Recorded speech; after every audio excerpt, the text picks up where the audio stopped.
सोचो एक ऐसी दुनिया जहाँ इंसानियत बिल्कुल खत्म हो चुकी है, जहाँ कानून सिर्फ ताकत वालों का है। इसके बावजूद यहाँ एक आम सा लड़का इस पूरी दुनिया का निजाम बदलने वाला है। ये कहानी है दी फर्स्ट ऑर्डर की, एक ऐसी दुनिया जहाँ जिंदा रहना खुद में एक जंग है।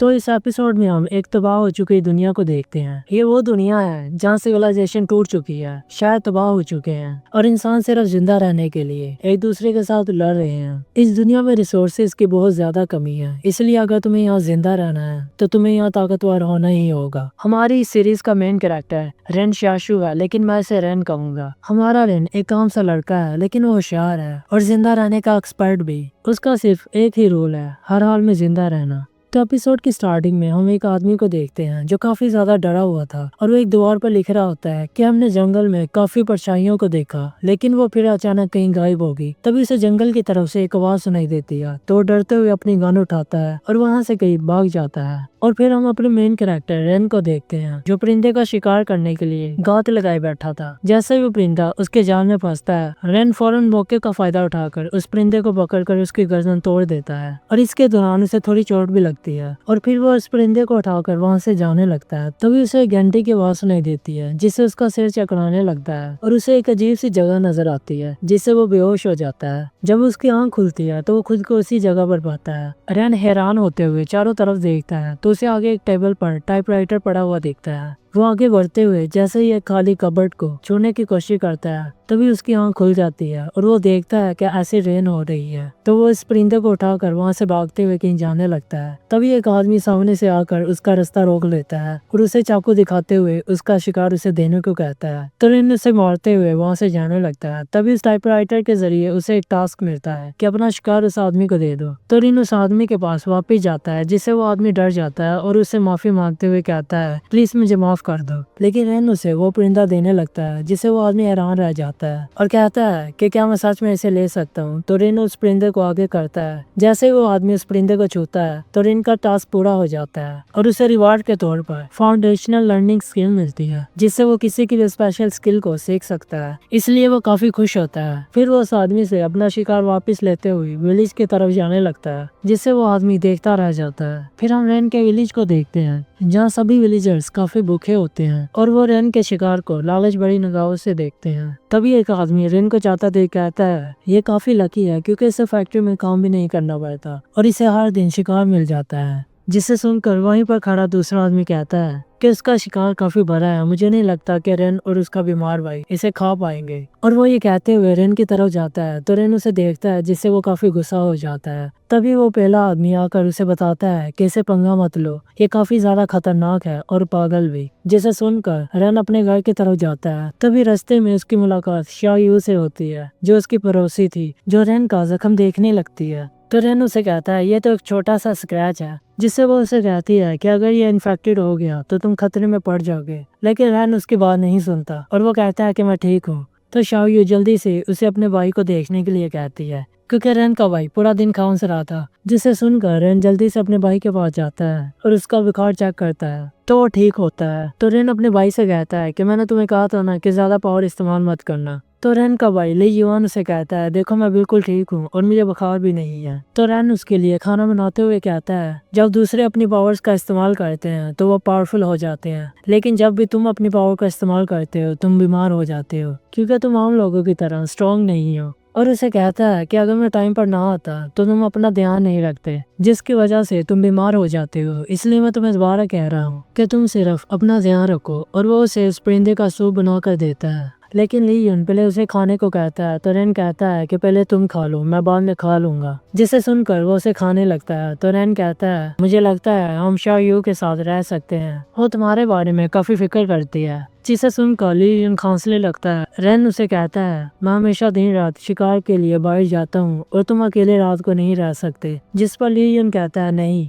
मुझे उस पर यकीन नहीं है और वो तुम्हारे पीछे इसलिए पड़ी रहती है क्योंकि तुम हमेशा अच्छा शिकार लाते हो, ना कि उससे मेरी फिक्र है। इस पर रैन कहता है इस दुनिया में कुछ भी आसान नहीं है, इसलिए इंसान के पास उनके मोटिव्स होना नेचुरल है। और साथ ही क्या तुम्हें यकीन है कि वो मेरे शिकार के लिए आती है, ना कि मैं हैंडसम हूँ तभी वो मेरे पास आती है। तो लियोन उनसे कहता है आग का सूप जा रहा है, जिसे सुनकर रैन जल्दी से जाकर आग को बुझाता है और उसे उतारते हुए लियोन से कहता है मैं दूसरे शिकार को दोपहर को बेचने के लिए जाऊंगा ताकि मैं तुम्हारी स्कूल फीस भर सकूं। और रैन उसे कहता है कि तुम अच्छे से पढ़ा करो और अगर एक दिन तुम टीचर बन गए तो मैं तब तुम्हारे साथ एक स्टेबल जिंदगी जी सकता हूँ। और फिर वो लियोन से कहता है कि क्या तुमने अपना होमवर्क कर लिया, जिसे सुनकर लियोन सूप पीने लगता है। तो रैन कहता है तुम मुझे बेवकूफ नहीं बना सकते। और फिर वो शिकार को भेजने के लिए निकल जाता है और वो रास्ते में देखता है कि उसके विलेज की हालत बहुत खराब है, लोग भूख के मारे मर रहे हैं और चोरी भी कर रहे हैं। और फिर वो एक दुकान पर आता है जहाँ टेबल पर वो अपने शिकार को रखता है। तो दुकानदार उसे कहता है कि ध्यान से इसे ऐसे मत फेंका करो क्योंकि मेरे टेबल का ग्लास काफी कीमती है। और फिर वो उस परिंदे को तोलता है जिसका वजन 1800 ग्राम था। तो वो रेन से कहता है अभी 500 ग्राम के लिए $30 हैं, इसलिए मैं इसके तुम्हें $100 दूंगा। तो रेन उसे कहता है अभी ऑलमोस्ट सर्दियाँ आने वाली है और इन दिनों में शिकार करना काफी ज्यादा मुश्किल है, इसलिए मैं इसके $120 से कम नहीं लूंगा। तो वो दुकानदार उसे कहता है कि फोर्ट्रेस के लोगों को ये खाना बहुत ज्यादा पसंद है, पर हर चीज की एक कीमत होती है और हमें रूल्स को फॉलो करना पड़ता है। इसे सुनकर रेन अपना शिकार उठाकर वहाँ से जाने लगता है। तो दुकानदार इसके पीछे जाता है और उसे रोकते हुए कहता है कि तुम कहाँ जा रहे हो। तो रेन कहता है मैं मिस्टर ली से पूछने जा रहा हूँ कि वो मुझे इसके कितने देंगे। तो वो दुकानदार कहता है कि तुम्हें इसके कितने चाहिए, मैं तुम्हें $125 दूंगा। तो रेन उसे कहता है कि तुम्हारी लास्ट लाइन क्या थी। तो वो दुकानदार कहता है $125।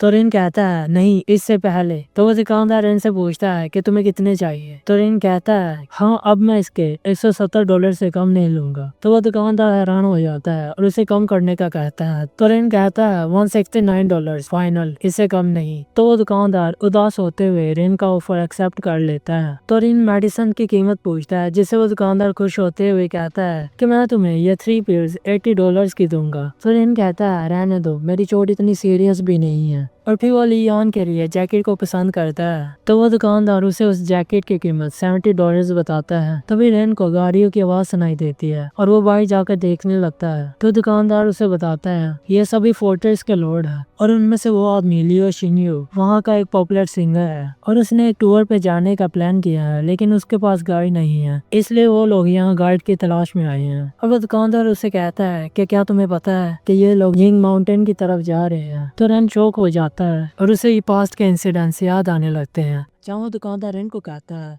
तुम इन लोगों के गाइड क्यों नहीं बन जाते, वैसे भी जिंग माउंटेन का रास्ता तुम्हें अच्छे तरीके से पता है। और फिर वो दुकानदार रेन को कहता है क्योंकि तुम पहले और अकेले इंसान हो जो जिंग माउंटेन से जिंदा वापस आ पाया है। ये सुनकर रेन कहता है नहीं, वो जगह काफी खतरनाक है, मैं वहाँ दोबारा नहीं जाने वाला। तब वो दुकानदार कहता है तुम्हें पता भी है अगर तुम इनके गाइड बनोगे तो तुम्हें क्या रिवॉर्ड मिलेगा। और फिर वो दुकानदार कहता है अगर तुम इनके गाइड बनकर इन्हें जिंग माउंटेन से जिंदा सलामत वापस ले आए तो तुम फ्यूचर में फोर्ट्रेस के अंदर रह सकते हो। और ये कहकर वो दुकानदार हंसने लगता है, लेकिन रेन फिर भी मना कर देता है। तब वो दुकानदार कहता है क्या तुम्हें अपने भाई लियोन की फिक्र है कि वो रात को अकेला कैसे रहेगा। ये सुनने के बाद भी रेन उसे इग्नोर करते हुए दुकान से बाहर आ जाता है और जैसे ही वो जाने लगता है उसकी नज़र फोर्ट्रेस के लोगों के साथ आई हुई एक लड़की पर पड़ती है। तो रेन उसे देखकर वहाँ रुक जाता है और उस लड़के को घूरने लगता है। इस पर रेन को एक अजीब सी फीलिंग आती है, लेकिन रेन फिर भी उसे कुछ कहे बिना वहाँ से चला जाता है। अब हम देखते हैं कि रेन अपने घर आ जाता है और एक जगह पर बैठकर वो जैसे ही अपनी आंखें बंद करता है तभी अचानक वो खुद को उसी जगह पर पाता है जहाँ टाइपराइटर पड़ा हुआ होता है। तो रेन हैरान होकर सोचता है आखिर ये जगह है क्या। और फिर वो कहता है आजकल लोगों की स्ट्रेंज पावर्स अवेकन हो रही हैं, अब तो ली युआन की पावर भी जाग चुकी है। और फिर रेन सोचता है कि ये टाइपराइटर ही मेरी पावर तो नहीं। और फिर वो टाइपराइटर को टच करते हुए कहता है लेकिन इसे यूज कैसे करते हैं। तभी उसकी नज़र टेबल पर पड़ी एक पेपर पर पड़ती है और मैं आपको बता दूं यह वही स्किल लर्निंग गाइड है। रेन उसे उठाते हुए कहता है ये स्किल लर्निंग गाइड काफी पावरफुल है, लेकिन फिर भी ये मेरी फाउंडेशन है, पता नहीं ये यूजफुल होगी भी या नहीं। तभी उसे बाहर से एक आवाज सुनाई देती है जिसे रेन घबरा कर अचानक उठ जाता है और हम देखते हैं वो दुकानदार फोर्ट्रेस के लोगों को रेन के घर की तरफ लेकर आ रहा होता है। और वो दुकानदार उन्हें बताता है रेन ही वो इकलौता इंसान है जो जिंग माउंटेन से जिंदा वापस आ पाया है।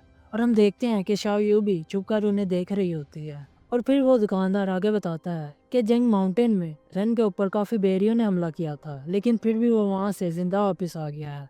जिसे सुनकर उन फोर्ट्रेस के लड़कों में एक लड़का कहता है उस रन के पास गन नहीं होगी क्योंकि वो भेड़िए इतने खतरनाक नहीं होते। और वो रेन को पागल समझने लगता है क्योंकि रेन जो जंग माउंटेन पे अकेला गया था वो भी बिना किसी हथियार के। और फिर वो दुकानदार कहता है हाँ वो थोड़ा सा पागल है, लेकिन वो आपका गाइड बनने के लिए बिल्कुल परफेक्ट है। और फिर वो दुकानदार रेन के घर के सामने आकर रेन को आवाजें मारने लगता है। और फिर वो दुकानदार जैसे ही रेन को आवाज देता है तो रेन टेबल को उठाकर दौड़ते हुए बाहर आता है और उस टेबल को बेबी कहते हुए पागल बनने का नाटक करता है, जिसे देखकर वो फोर्ट्रेस के लोग हैरान हो जाते हैं और वो वहां से जाने लगते हैं। तो वो दुकानदार उन्हें रोकने के लिए उनके पीछे जाता है और उन्हें कन्विंस करने की कोशिश करने लगता है। तो वो फोर्ट्रेस के लोग कहते हैं हमें गाइड की जरूरत है, ना कि एक पागल की। और वो दुकानदार की एक भी नहीं सुनते और वो वहां से चले जाते हैं। ये देखकर वो दुकानदार काफी उदास होता है और एन उसे गन शूटर लड़की को जाता देखता है। तो वो उस लड़की पर अपनी वही स्किल लर्निंग गाइड की टेक्निक का यूज करता है, जिसकी वजह से टाइम रुक जाता है और एन उस स्किल की मदद से बहुत आसानी से उस लड़की की स्किल को सीख लेता है। जिसके बाद सब कुछ फिर से नॉर्मल हो जाता है और एन खुश होते हुए अपने हाथ को देखते हुए कहता है ये तो काफी कमाल की टेक्निक है। और फिर वो सिस्टम से उस लड़की के गन स्किल का लेवल पूछता है तो सिस्टम उसे बताती है कि उस लड़की की गन स्किल लेवल वो बिल्कुल परफेक्ट है, यानी कि परफेक्ट लेवल पर है। जिसे सुनकर रैन खुश हो जाता है। तभी वहाँ ली युआन भी आ जाता है और इसे उस लड़के को घूरते देख कहता है क्या आप मेरे लिए भाभी तलाश कर रहे हैं। तो रैन उसे मारते हुए कहता है बकवास मत करो, वो फोर्ट्रेस के लोग हैं। और फिर रैन घर के अंदर आ जाता है तो इसके पीछे ली युआन भी घर के अंदर आता है। तो उसे जमीन पर एक पोटैटो और कुछ गोलियां पड़ी हुई मिलती हैं। तो ली युआन रैन से पूछता है क्या आपने ये यहाँ रखी हैं। और फिर वो उन टैबलेट्स को देख कहता है फिर से 3 टैबलेट्स, ये तो काफी अजीब बात है। आखिर और किसे पता है कि आप जख्मी हो। जिसे सुनकर रैन उन टैबलेट्स को देख कहता है वांग फू। और मैं आपको बता दूं वांग फू उसी दुकानदार का नाम है।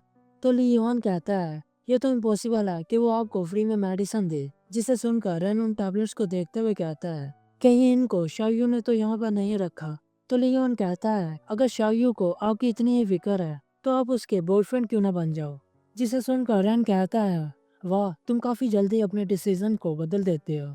अगर उसके पास फूड हो तो तुम उसकी काफी तारीफ करते हो, और अगर उसके पास फूड ना हो तो तुम उसकी डिसरिस्पेक्ट करते हो।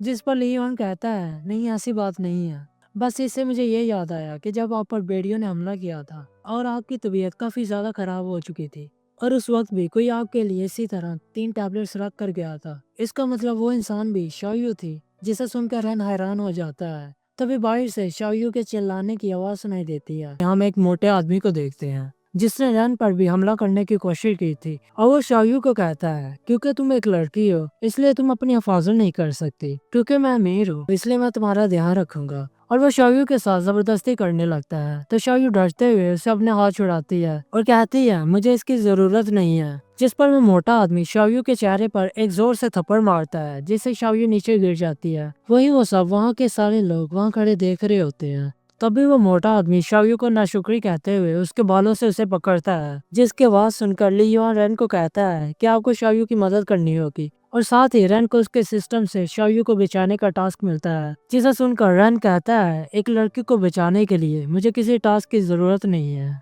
और दूसरी तरफ हम देखते हैं कि वो मोटा आदमी शायू को बालों से पकड़कर घसीटते हुए उसे लेकर जा रहा होता है। तभी वो भागते हुए रैन आता है और उसे नीचे फेंक कर उसे लगातार पंचेस मारने लगता है। तो वो मोटा आदमी रैन को पीछे करते हुए खड़े होने की कोशिश करता है तो रैन उसके मुंह पर एक जोरदार पंच करता है। तो वो आदमी एक डैगर निकाल कर रैन पर हमला करने लगता है, जिस पर रैन उसके हमले से बचते हुए एक लकड़ी के टुकड़े से उस पर हमला करता है, जिससे उस आदमी का डैगर टूट जाता है। तो रैन उस मोटे आदमी को पकड़कर उसकी कमर पे एक ऐसा पंच करता है जिससे उसकी हड्डियां टूट जाती हैं और वो जख्मी होकर नीचे गिर जाता है। ये देख कर वहाँ सब हैरान हो जाते हैं। तभी रैन उस आदमी का टूटा हुआ डैगर उठाता है और उसे उससे मारने लगता है, पर फिर उसकी सिस्टम उसे मारने से रोक देती है। जिसे सुनकर रैन उसके पैरों में डैगर मारता है और उसे कहता है तुम्हारे पास सिर्फ 3 मिनट्स है।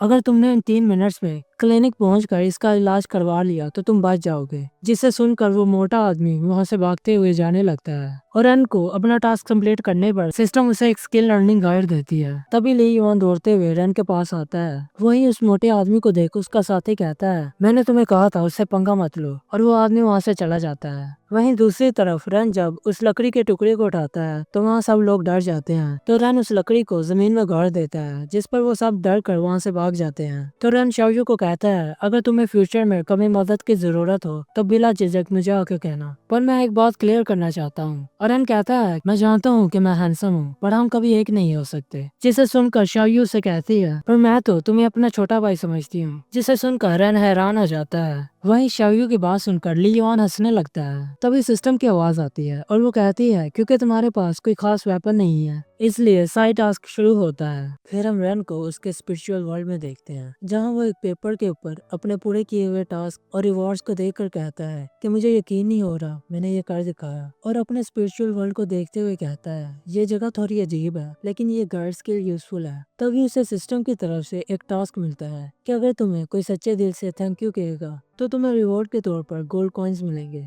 और साथ ही उस टाइपराइटर से एक गोल्ड कॉइन भी निकलता है, क्योंकि रन ने शाओयू को बचाया था और शाओयू ने सच्चे दिल से रन को शुक्रिया कहा था। जिसे देखकर रन काफी खुश होकर उठता है और ली युआन को शाओयू को थैंक्स कहने को कहता है। जिसे सुनकर ली युआन कहता है, भाई आप ऐसी हरकतें मत करो, मुझे डर लग रहा है। तो रन कहता है कि डरो मत और मुझे थैंक्स कहो। तो ली युआन रन को उसका ख्याल रखने के लिए थैंक्स कहता है, जिससे उसे फिर से सिस्टम की तरफ से एक गोल्ड कॉइन मिलता है, जिस पर रन काफी खुश हो जाता है और ली युआन को दोबारा थैंक यू कहने को कहता है। पर इस बार जब ली युआन उसे थैंक यू कहता है तो उसे गोल्ड कॉइन नहीं मिलता। तो रन उसे कहता है कि मुझे सच्चे दिल से शुक्रिया कहो। जिसे सुनकर ली युआन कहता है, भाई आपको हुआ क्या है? तो रन कहता है, शायद मुझे मेरी पावर मिल गई है। तभी रन वापस अपने स्पिरिचुअल वर्ल्ड में चला जाता है, जहाँ वो एक गोल्ड का कॉइन उठाता है। तभी उसके सामने एक मशीन आती है जिसके अंदर रन गोल्ड कॉइन डालता है, जिससे रन को एक मेडिसिन मिलती है। तो ली युआन उसे पूछता है कि क्या भाई आपकी यही सुपर पावर है? तो रन उस मेडिसिन को अपने जख्मों पे लगाते हुए कहता है, लेकिन ये मुझे तभी मिलेगी जब कोई सच्चे दिल से मुझे थैंक यू कहेगा। और वो मायूस होते हुए ली युआन से कहता है कि सबकी पावर काफी कमाल की होती है, लेकिन हम दोनों की पावर काफी अजीब है। और फिर रन ली युआन की सुपर पावर के बारे में बताने लगता है कि कैसे तुम किसी दूसरे को लक दे सकते हो,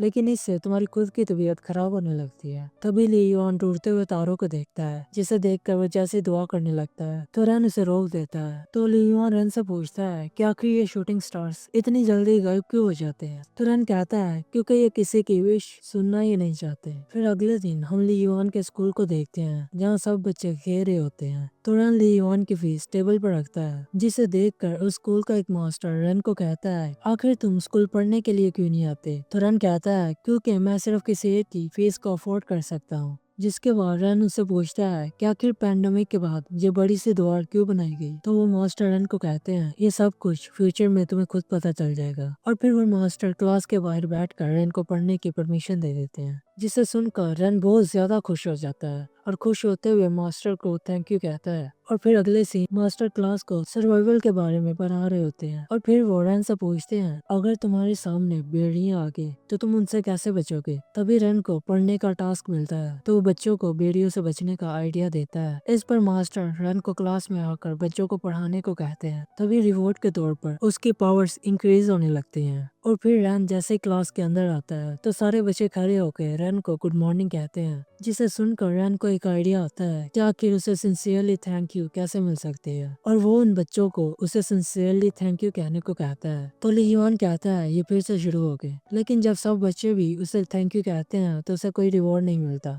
और फिर हम देखते हैं कि रन और ली युआन घर जा रहे होते हैं, तो रास्ते में रन ली युआन से उन बच्चों की शिकायत कर रहा होता है कि कैसे उन बच्चों ने मुझे सच्चे दिल से थैंक यू नहीं कहा। तभी वो शाओयू को अपनी इयररिंग्स गिरवी रखते हुए देखते हैं, जहाँ का मालिक शाओयू के साथ बदतमीजी कर रहा होता है। तभी रन वहाँ गुस्से से पैसे रखता है और शाओयू को कहता है कि तुमने जो मेडिसिन रखी थी ये उनके पैसे हैं, पर शाओयू रन से पैसे नहीं ले रही होती। तो रन शाओयू को कहता है कि तुम फिक्र मत करो, आज से जब भी फ्यूचर में मुझे कभी मीट मिलेगा तो मैं तुम्हें उसका सूप पीने को दूंगा। इस पर ली युआन उसके कान में कहता है कि भाई ये तो गलत है कि क्या हम सब साथ में मीट नहीं खा सकते। तो शाओयू को सिर्फ सूप क्यों, जिसे सुनकर रन कहता है अच्छा हम ये भी कर सकते हैं। और फिर वो शाओयू से कहता है जब भी मैं फ्यूचर में सूप को बनाऊंगा तो तुम डिशेस को क्लीन कर देना। जिसे सुनकर सब हंसने लगते हैं और शाओयू भी रन की बात मान लेती है। हम एक क्लिनिक को देखते हैं जहाँ एक लेडी अपने हस्बैंड को बचाने के लिए डॉक्टर के सामने भीख मांग रही होती है, लेकिन वो डॉक्टर कहता है कि तुम मेरी फीस नहीं भर सकती,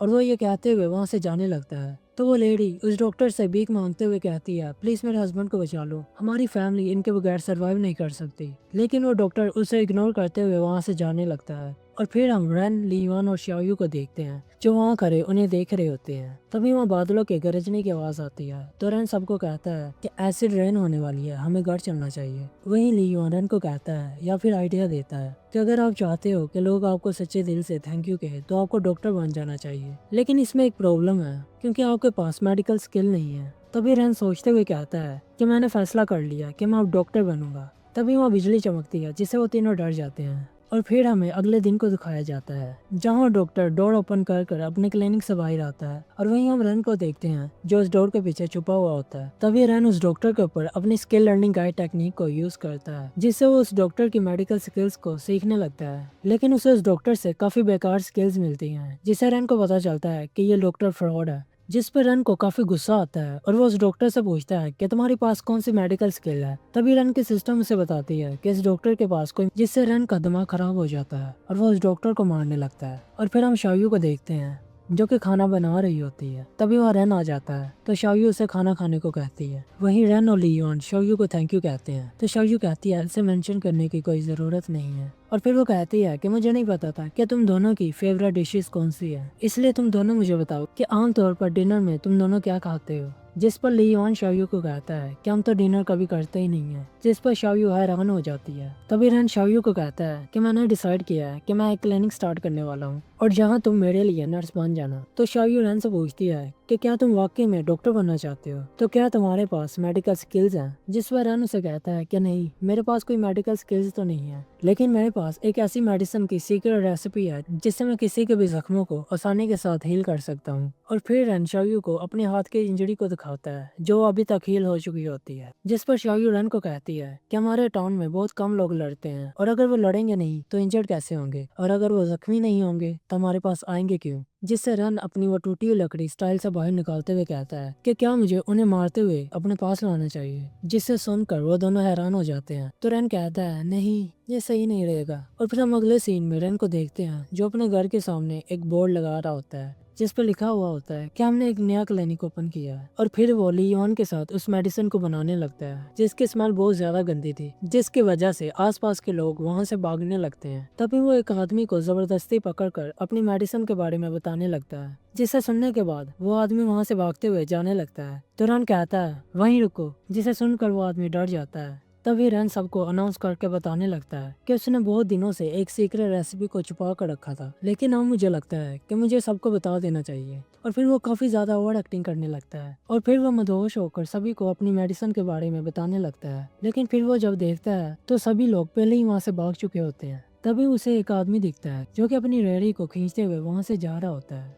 तो रन उसके पास जाते हुए कहता है कि क्या तुम इंजर्ड हो। तो वो आदमी कहता है नहीं नहीं, मैं ठीक हूँ। तो रन उसे पकड़ते हुए कहता है अरे बाबू शर्माओ मत, कि मेरे सामने शर्माओ मत, मुझे देखने दो। और फिर रन उस आदमी के हाथ पे एक चोट को देखता है जिस पर वो आदमी कहता है कि ये एक मामूली सी चोट है, मुझे इसके लिए किसी भी ट्रीटमेंट की कोई जरूरत नहीं है। तो रन उसका हाथ पकड़ते हुए कहता है नहीं, तुम्हें ट्रीटमेंट की जरूरत है वरना ये जख्म काफी ज्यादा बढ़ जाएगा। तो वो आदमी कहता है मुझे वाकई में किसी ट्रीटमेंट की जरूरत नहीं है। इसके बाद भी रन काफी ज्यादा कोशिश करता है उस आदमी को मनाने की, लेकिन वो आदमी नहीं मानता, जिसकी वजह से आखिर में रन उस आदमी का फ्री में इलाज करने के लिए तैयार हो जाता है, जिसे सुनकर वो आदमी भी रेडी हो जाता है। और फिर हम पूरे सीन को देखते हैं। असल में वो आदमी माना नहीं था। रैन ने अपना चाकू उसकी गर्दन पर रखते हुए जबरदस्ती उस आदमी को ट्रीटमेंट के लिए मनाया था। और इसी के साथ हमारा आज का एपिसोड यहीं खत्म होता है। अगर आपको मेरी एक्सप्लेनेशन पसंद आई तो इस वीडियो पर लाइक करना और चैनल को सब्सक्राइब करना ताकि अगला एपिसोड में जैसे ही अपलोड करूँ आप तक पहुँच सके। Thanks for watching.